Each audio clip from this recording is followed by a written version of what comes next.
చూడండి, మీరు ఈ మిస్టేక్ డైలీ చేస్తున్నారు కానీ మీకు తెలియదు. నంబర్ 4 మిస్టేక్ ప్రతి ఒక్కళ్ళు చేస్తారు. 100% వరకు చార్జ్ చేయడం మంచిది కాదు. 80-90% లోనే అన్‌ప్లగ్ చేయాలి. Number 2 earphone wearing. Left and right ని ఇగ్నోర్ చేసి రాంగ్ గా పెట్టుకుంటారు. దానివల్ల సౌండ్ క్వాలిటీ అనేది తగ్గిపోతుంది. Number 3 toothpaste use. Brush చేసేటప్పుడు చాలా ఎక్కువ పేస్ట్ ని వాడుతారు. స్మాల్ పీ సైజ్ కూడా చాలు. Number 4 sleeping with phone. Phone ని పక్కన పెట్టుకొని పండుకుంటారు. దానివల్ల మన స్లీప్ అనేది డ్యామేజ్ అవుతుంది. Number 5 water drinking. ఒకసారి ఎక్కువ తాగడం కాకుండా స్లోగా తాగితే బెటర్. Number 6 keyboard typing. చాలా మంది కీబోర్డ్ ని చూస్తూ టైప్ చేస్తారు. దాని బదులు టచ్ టైపింగ్ నేర్చుకుంటే చాలా ఫాస్ట్ గా టైప్ చేయొచ్చు.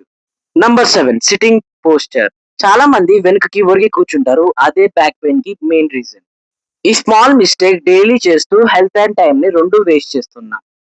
మీరు ఈ 7 మిస్టేక్ లో డైలీ ఏది చేస్తున్నారో కింద కామెంట్ లో చెప్పండి. అండ్ ఇలాంటి మరిన్ని వీడియోస్ కోసం నా ఛానల్ ని లైక్ చేయండి, షేర్ చేయండి and subscribe to my channel.